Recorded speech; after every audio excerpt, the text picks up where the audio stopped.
Bonjour à tous, on se retrouve aujourd'hui pour une 5e journée de 7 jours de fond de teint. Je suis super contente de vous retrouver aujourd'hui avec un fond de teint, je sais, qui est très demandé, vous me l'avez demandé depuis un an. Aujourd'hui on se retrouve pour une revue du fond de teint de chez Huda Beauty, le Faux Filter. C'est un fond de teint qui est sorti il y a un petit peu moins d'un an et qui a fait beaucoup parler de lui dès sa sortie. Il était tellement demandé qu'il était en rupture de stock constamment. C'est la première fois que je réussis à mettre la main dessus pour vous dire. Ça fait un an que je suis sur liste d'attente chez Sephora pour avoir accès donc au fameux Faux Filter de chez Huda Beauty. Alors, ce fond de teint se présente comme ceci dans une bouteille en plastique. Le packaging est joli. Le fait que ce soit en plastique, moi, ça me dérange pas. Je trouve que c'est moins lourd à transporter. C'est un fond de teint qui contient 35 ml de produit, donc on est dans une base normale, un petit peu plus. Les fonds de teint, généralement, c'est autour de 30 ml. Celui-là est à 35 ml. Et il fait 52 $ canadiens. Ce qui est intéressant dans ce fond de teint là, c'est que la gamme de couleurs est vraiment extrêmement étendue. Huda Kattan a créé quand même 30 couleurs disponibles donc dans ce fond de teint là. C'est un fond de teint, le Faux Filter, qui se veut être un fond de teint qui donne un aspect de peau qui est justement filtré comme avec un filtre sur Snapchat ou sur Insta Stories. Donc c'est vraiment l'idée de venir flouter les imperfections de la peau avec une très belle couvrance tout en ayant un rendu naturel. La couleur que je porte aujourd'hui, moi, c'est Shortbread, c'est le 200B. Je trouve que la couleur fit exactement avec ma couleur de teint actuelle. C'est un fond de teint qui est conseillé tout type de peau, donc aussi bien les peaux sèches que les peaux grasses, les peaux mixtes, etc. Le fini de ce fond de teint là est un fini naturel, donc on n'est pas dans un fini ni mat ni un fini glowy lumineux, vraiment un fini naturel. Au niveau de la pigmentation, c'est un fond de teint qui est extrêmement pigmenté, je peux vous le dire puisque je l'ai actuellement sur le visage. Une pompe pour tout mon visage, j'ai pas besoin de plus. En termes de pigmentation, on retrouve vraiment la pigmentation qu'on a avec le Marc Jacob Remarkable. Il est extrêmement couvrant. Donc si vous aimez les fonds de teint légers, oubliez ça, c'est un fond de teint qui ne pourra pas avoir un rendu léger. Par contre, même avec une belle couvrance comme ce qu'il présente, c'est un fond de teint qui reste très naturel sur la peau et qui donne vraiment cet effet de lisser la peau. Moi, j'ai une peau qui est texturisée, j'ai une peau qui a tendance à faire des éruptions sur les joues et j'ai de la coupe rose et évidemment, j'ai une zone T qui est très grasse alors que mes joues sont extrêmement déshydratées, extrêmement sèches et c'est un fond de teint qui a lissé véritablement toute la texture de ma peau, sachant que j'ai quand même beaucoup de texture en haut des joues. Et bien pour le coup là, c'est un fond de teint qui fait vraiment ce qu'il dit. Il lisse la peau et le rendu est très joli. Donc c'est un fond de teint crème haute couvrance, application facile qui camoufle les imperfections et la pigmentation, un effet filtre soft focus immédiat. Alors sur le site internet, il préconise de le poudrer légèrement si vous avez la peau grasse. Moi je n'ai mis aucune base matifiante aujourd'hui sur ma zone T. Donc je l'ai poudré évidemment et je pense que c'est un fond de teint qui reste quand même, ce que j'ai remarqué c'est que c'est un fond de teint, je vous le dis, je vais vous le dire après, c'est un fond de teint qui là maintenant avec la poudre il est complètement sec mais avant que je le poudre j'ai remarqué qu'il restait légèrement collant. Je vous laisse aller voir l'application du fond de teint avant. Si vous aimez cette vidéo, n'oubliez pas de me laisser un petit pouce bleu et de vous abonner à la chaîne si ça n'est pas encore fait. J'ai mis mon petit bandeau, nous sommes prêts pour tester les fonds de teint de Huda Beauty. Donc le premier que j'ai c'est le Shortbread. Je vais vous montrer les deux swatchs sur ma main de manière à ce que vous voyez la différence de couleur entre les deux. Et ça c'est le Chai. Au niveau de la consistance, c'est une matière qui est quand même assez...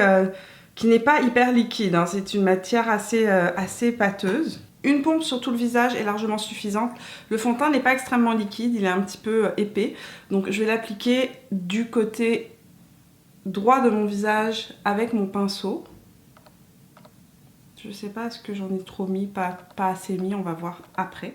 Ah oui, il a une odeur de parfum. Ça sent le parfum. Ça sent vraiment fortement le parfum. Alors je sais pas ce que ça va... Le parfum à la rose, un petit peu. Ça sent bon, hein. Si vous aimez bien les odeurs, vous n'aurez pas de problème. Si vous êtes quelqu'un de sensible aux odeurs, faites attention, il sent vraiment le parfum. On voit que c'est très couvrant. Très couvrant.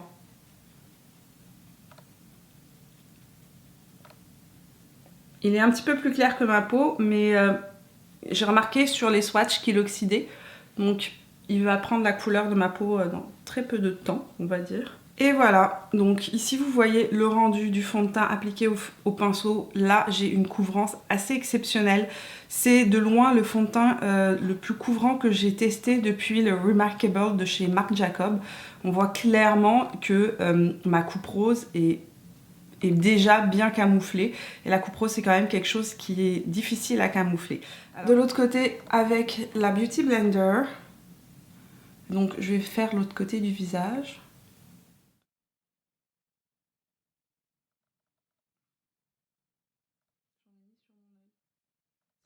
Au niveau du fini, j'ai remarqué qu'ici j'ai beaucoup plus de lumière que de ce côté-là. Donc le côté Beauty Blender est beaucoup plus lumineux que le côté au pinceau. Le côté au pinceau est un petit peu plus couvrant, mais j'ai quand même une belle couvrance au niveau de la Beauty Blender aussi.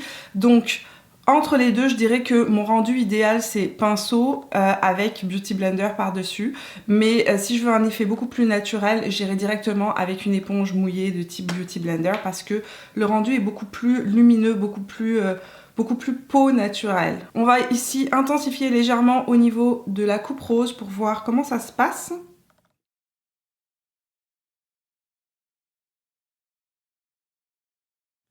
J'ai pu vraiment camoufler très facilement mes rougeurs. Au niveau de la couvrance, il est impeccable. Au niveau du teint lissé, effectivement, c'est un fond de teint qui lisse la peau. Me voici de retour donc avec le maquillage et je vais vous dire un petit peu comment ça s'est passé au niveau de l'application des produits. Donc, au niveau de l'application du fond de teint, tout s'est super bien passé. J'ai remarqué cependant que c'est un fond de teint qui a tendance à rester légèrement collant avant qu'on ne le poudre et donc ça peut venir agripper légèrement les fards, les blushs, etc. Ou alors il faut vraiment attendre longtemps pour qu'il sèche. C'est pas un fond de teint qui sèche très rapidement en fait. Mais c'est pratique parce que ça évite justement de faire des taches. Ça fait que quand on l'applique sur la peau, on a le temps vraiment de l'estomper, de travailler la matière et ça je trouve que c'est agréable. Alors moi je l'ai poudré légèrement avec la poudre Laura Mercier et ensuite j'ai appliqué mon blush, mon contouring, etc. Et j'ai trouvé que tout s'est super bien passé. Le blush, le bronzer n'était pas patchy, ça s'est vraiment bien fondu dans le fond de teint et le résultat pour l'instant est super beau, super flawless. Alors c'est un fond de teint, je le sais, que certaines personnes ont des réactions allergiques. Donc si vous êtes quelqu'un avec une peau sensible et que vous avez tendance à faire des allergies, je pense que je vous déconseillerais ce fond de teint parce que justement j'ai lu et vu beaucoup de revues sur des personnes qui faisaient des allergies. Donc ce que j'ai fait, c'est que j'ai poudré légèrement mon fond de teint avec la poudre Laura Mercier, qui est une poudre matifiante vu que j'avais mis aucune base au niveau de ma zone T et que j'ai la zone T qui est très luisante et très grasse.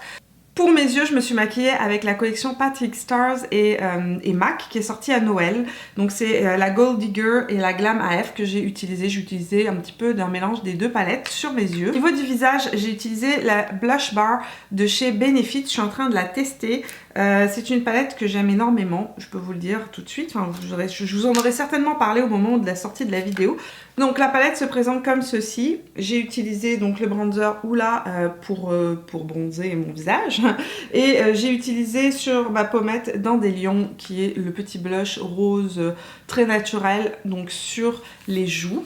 Et pour mes lèvres, j'ai fait un petit mélange. J'ai mis donc le rouge à lèvres de chez Too Faced, le Strip Search qui est ce très joli nude légèrement pêche. Et j'ai mis un crayon parce que comme tous les nudes, il ne ressort pas si vous ne mettez pas de crayon autour. En crayon de contour, j'ai mis le crayon Aquarius de chez Colourpop et un petit peu de gloss, c'est le Hi-Fi Shine Gloss de chez Urban Decay en Midnight Cowgirl que j'ai mis par-dessus, qui est vraiment un très joli gloss nude. Si vous cherchez un gloss nude juste pour venir donner un peu de volume à votre lèvre, à mettre par-dessus un crayon rouge à lèvres, ce gloss là, je vous le conseille vraiment, il est superbe. Au niveau de l'highlighter, ce que j'ai fait, c'est que j'ai mis le Hourglass. C'est les highlighters Vanish de chez Hourglass et j'ai mis le Champagne Flash qui est la couleur que j'utilise très souvent et c'est un glow très naturel. C'est ça que j'apprécie beaucoup dans cet illuminateur là, c'est vraiment son style très naturel. Alors, me voici de retour, il est 15h04. Ils me disent que je n'ai pas sauvegardé les données sur iCloud. Ils veulent me faire payer plus cher, vous savez. Donc il est 15h et je vais faire un petit point avec vous sur ce fond de teint que je porte depuis ce matin. Donc je l'ai porté à partir... Je l'ai mis ce matin... Ce matin, je l'ai mis assez tôt, 8h30. Il était 8h30 quand j'ai commencé à tourner, il était assez tôt. Et n'oubliez pas qu'aujourd'hui, je n'ai pas mis de base sur ma zone T. Donc, I'm scared. On va voir tout de suite à quoi ressemble ce fond de teint. Ce que je peux vous dire, d'aspect général, pour l'instant, le fond de teint est très joli. Au niveau des joues, c'est vraiment parfait. C'est ce que j'attends d'un fond de teint vraiment au niveau de mes joues. Là, ça lisse beaucoup le grain de peau. Hein. Alors, on voit encore que j'ai des imperfections, mais ça lisse quand même bien le grain de peau. Le fond de teint n'a pas marqué ici mes pores apparents, donc j'ai des pores plus apparents entre les sourcils, puis ici sur les ailes du nez. Au niveau des pores, tout est bien parfait, il n'y a pas de pores qui sont apparents, les pores ne sont pas marqués. Au niveau de ma zone T, je suis assez surprise, le fond de teint pour l'instant ne brille pas plus que ça, plus que ce qui serait imaginable. Ce que je remarque par contre, je me suis mouchée à plusieurs reprises, et ici, là, juste là, j'ai un trou de fond de teint. C'est-à-dire que le fond de teint s'est estompé, mais le fond de teint n'a pas migré. Au niveau du menton, les boutons sont encore bien camouflés. Ici, effectivement, il a commencé à s'estomper, mais alors il ne luit pas du tout, il ne brille pas du tout. Je m'attendais vraiment à luire énormément de la zone T, ce n'est pas le cas. Et il tient bien. Pour l'instant, il a une bonne tenue. Alors, comme je vous ai dit, ici, il s'estompe. Il est clairement en train de s'estomper. On va voir d'ici ce soir comment est-ce que ce sera rendu au niveau du menton. On refait un point en fin de journée pour voir comment est-ce qu'il a évolué d'ici quelques heures. Alors, c'est pas un fond de teint qui est censé être longue tenue. En tout cas, c'est pas ce qui est indiqué sur le site internet de Sephora, ni sur le paquet du fond de teint. Donc, je m'attends pas à ce que le fond de teint tienne de manière extraordinaire toute la journée. Moi, ce que je lui demande à son teint-là, c'est que s'il s'estompe, il s'estompe de manière jolie et de ne pas me retrouver super luisante sur ma zone T en fin de journée. Pour l'instant, je suis super agréablement surprise parce que je le porte depuis 8h30 et sans base et que le résultat est encore vraiment flawless. Je voulais juste vous spécifier, toujours pas de boutons à l'horizon, toujours pas de nouveaux boutons, toujours pas d'irruption. Donc pour l'instant, le fond de teint a l'air de me réussir et j'ai l'impression que je ne fais absolument pas de réaction à ce fond de teint là. Ce qui est génial parce que vraiment c'était une de mes plus grosses peurs, un des plus gros questionnements que j'avais avec ce fond de teint là. Donc on fait un point en fin de journée, je vous vois tout à l'heure. Il est 19h40 les amis, je pense que ça fait assez longtemps que je porte ce fond de teint pour faire un petit check-up de fin de journée. Alors, au niveau du rendu général, trouvez-moi un miroir. Me voici donc de proche, le miroir à la main. Nous allons regarder ça en détail. Nous allons voir si le fond de teint a tenu ses promesses. De manière générale, le fond de teint est très joli. Au niveau des joues, je pense que la couvrance est restée intacte. Le blush est toujours là, le bronzer un peu affadi, mais toujours là aussi. Et on voit aussi mon highlighter, enfin du moins ce qu'il en reste, qui est encore là sur ma joue.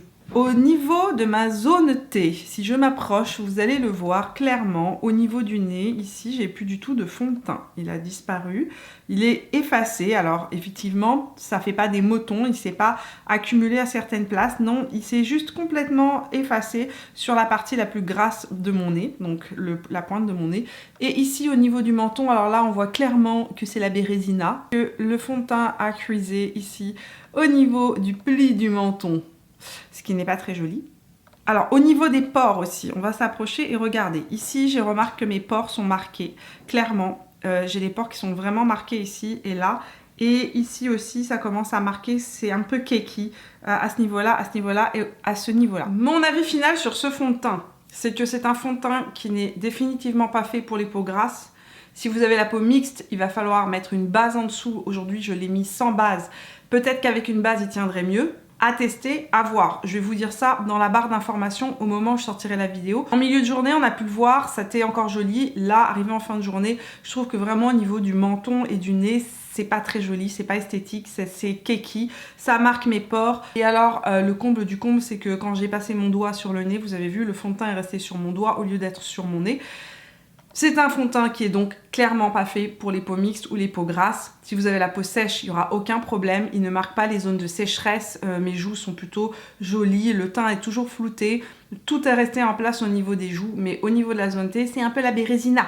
On peut le dire. Donc voilà ma conclusion sur le fond de teint de chez Huda Beauty. Ce n'est ni un fond de teint merveilleux pour ma peau, ni un mauvais fond de teint. C'est un fond de teint que je vais certainement continuer à utiliser. Je vais juste l'adapter à mon type de peau et je ferai les retouches nécessaires dans la journée quand je le mettrai pour garder un joli rendu sur la zone T. Yes, vous venez d'entendre les conclusions sur ce fond de teint. J'espère que cette vidéo vous a plu et si c'est le cas, laissez-moi un petit pouce bleu. N'oubliez pas qu'on se retrouve aussi sur Instagram et sur Facebook tout au long de la semaine. Et puis, si vous n'êtes pas encore abonné, vous pouvez le faire en cliquant juste ici si. Moi je vous vois dans la vidéo de demain pour une 6e journée de 7 jours de fond de teint. J'ai bien hâte de vous présenter le fond de teint de demain. Je vous fais plein de bisous et portez-vous bien.